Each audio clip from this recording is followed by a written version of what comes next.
For centuries, we called them Celts.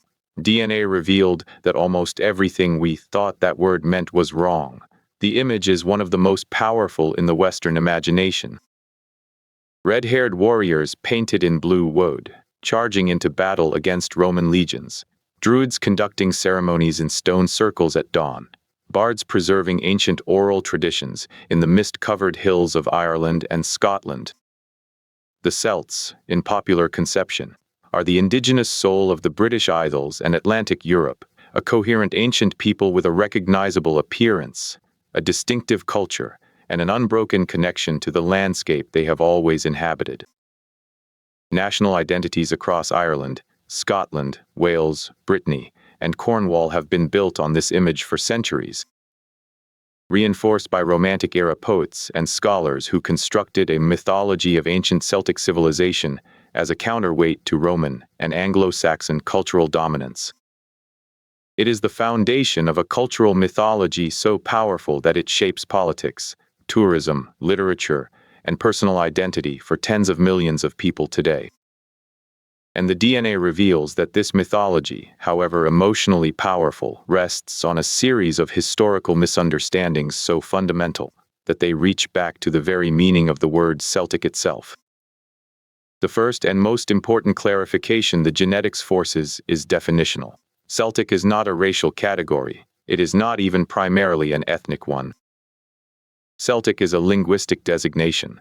It refers to a family of related languages, including Irish, Scottish Gaelic, Welsh, Breton Cornish, and the extinct Gaulish once spoken across much of continental Europe. The Celtic languages form a branch of the Indo-European language family, related to Latin, Greek, Germanic, and Slavic languages, all tracing back to the Proto-Indo-European language spoken by steppe pastoralists thousands of years before any of these specific languages differentiated.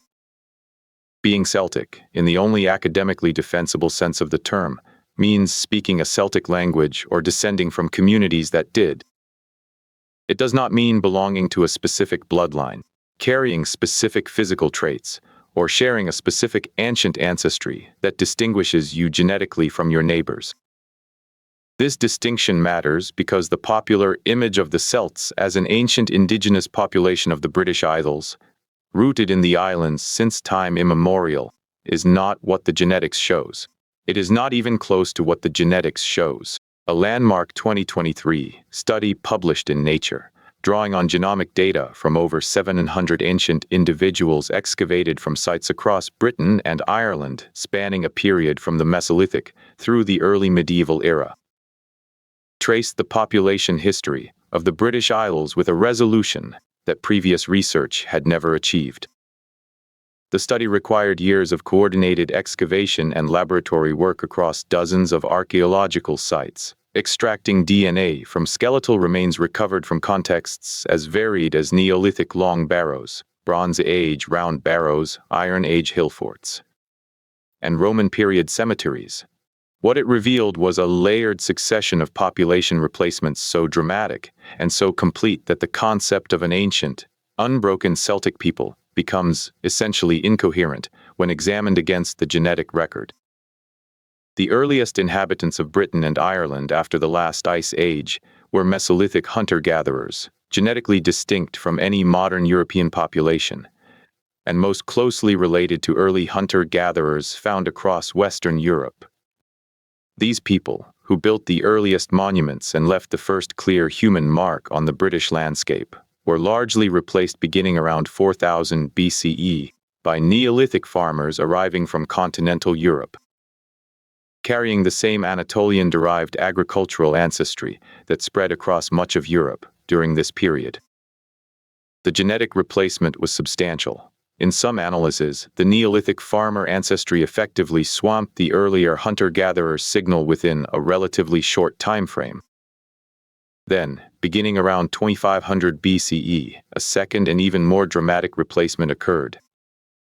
The beaker culture, named for the distinctive bell-shaped pottery style associated with its spread across Western Europe, arrived in Britain carrying substantial steppe ancestry derived from the Yamnaya pastoralists of the Pontic-Caspian steppe. The genetic impact was extraordinary and exceeded even the dramatic Neolithic replacement that had preceded it. Studies examining Beaker-era burials in Britain found that within a few generations of the Beaker arrival, the genetic profile of the island population had shifted so dramatically that the earlier Neolithic farmer ancestry had been reduced to a minority component, in some regional samples, reduced to near zero in the male line. The people who are the primary genetic ancestors of modern British and Irish populations are, in large part, the descendants of these Bronze Age Steppe ancestry Beaker migrants, not the Neolithic farmers who built Stonehenge, and emphatically not any mythologized ancient Celtic bloodline, stretching back to time immemorial. The Celtic languages, and this is where the story becomes particularly interesting, almost certainly did not arrive with the Beaker people either. Linguists have long debated when and how the Celtic languages reached the British Isles.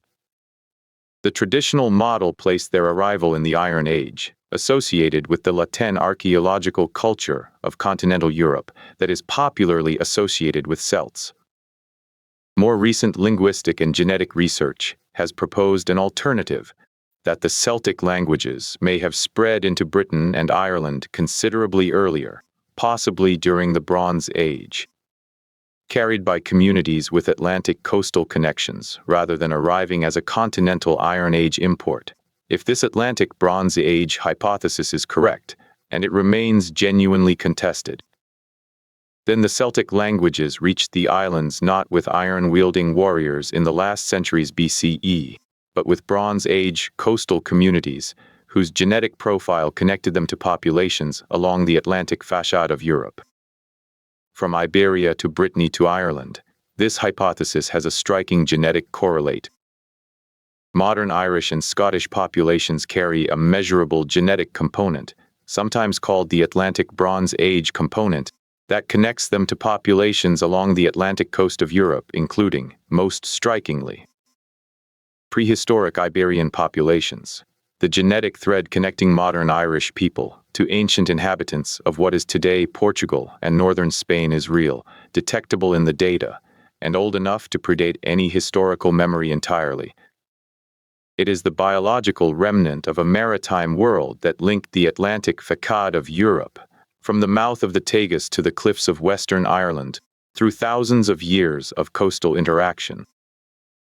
Long before any of these communities had names that history preserved. Whether this signal arrived with the specific population movement that brought Celtic languages, or represents an earlier connection forged by millennia of Atlantic coastal trade and interaction, remains genuinely contested. But the signal itself is there, quietly connecting the genetic history of Ireland to the Iberian Peninsula in a way that no written record and no oral tradition ever preserved. The Vikings complicate the picture further. Norse settlement of Ireland, Scotland, and the Northern Isles of Britain during the 9th and 10th centuries left a measurable genetic signature in modern populations, particularly in the Western Isles of Scotland and in Ireland's coastal communities. Modern Icelandic populations, whose founding settlers came largely from Norway and from enslaved women taken from Ireland and Scotland, carry a striking mixture of Scandinavian and Irish genetic components. The genetic connection between Viking Age Scandinavia and the Celtic-speaking Atlantic fringe of Europe is not a matter of mythology. It is written in the genomes of populations on both sides of the North Sea. What emerges from all of this is a picture of the so-called Celtic peoples that is almost the opposite of the popular image. Rather than an ancient, coherent population rooted unchanged in the Atlantic fringe since the dawn of human settlement, the genetic record shows a sequence of substantial population turnovers, hunter-gatherers replaced by Neolithic farmers. Neolithic farmers largely replaced by Bronze Age steppe migrants, subsequent layers of Iron Age, Roman period, Anglo-Saxon, Viking, and Norman admixture, producing the modern populations of Ireland, Scotland, Wales, and Brittany through a process of continuous mixing and replacement rather than ancient continuity. The mythological Celt, standing alone against Roman civilization on the edge of the known world, is the last visible person in a lineage that stretches back through multiple distinct populations, none of whom would have recognized each other's language. None of whom called themselves Celtic, and none of whom were the ancient, unchanged people that the mythology required. The red hair, frequently cited as the defining physical marker of Celtic identity, is a useful illustration of this complexity. The MCR gene variants associated with red hair are ancient in Western Europe, predating any historically Celtic population by thousands of years, and are found at elevated frequencies in populations across the Atlantic fringe that have no historical Celtic linguistic or cultural connection. Red hair appears in ancient skeletal remains from pre-Celtic periods, carried by Mesolithic and Neolithic individuals who lived and died thousands of years before any Celtic language reached the British Isles. It is not a Celtic trait in any meaningful genetic or historical sense. It is a Western European trait of deep antiquity that the cultural mythology of Celticism has retroactively claimed as its own, a genetic reality misread as an ethnic marker, which is precisely what the DNA, when properly interrogated, tends to reveal about most of the physical traits we have historically used to define group identity. There is a woman living today in County Galway whose genome layers, in measurable proportions, the genetics of Mesolithic hunter-gatherers, Neolithic Anatolian farmers, Bronze Age Steppe migrants, Atlantic Bronze Age coastal communities with Iberian connections, and Viking Age Norse settlers. She speaks Irish, a language that is Celtic in the linguistic sense, whose ancestors arrived in the islands through a process the genetics is only beginning to fully reconstruct. She is Celtic in the only meaningful sense the evidence supports, culturally, linguistically, geographically.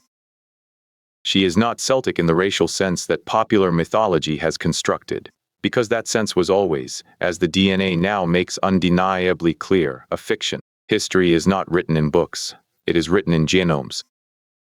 And the genomes of the British Isles are written in layers so distinct, so datable, and so contrary to the popular mythology of Celtic identity that the word itself, Celtic, requires fundamental reconsideration, not abandonment.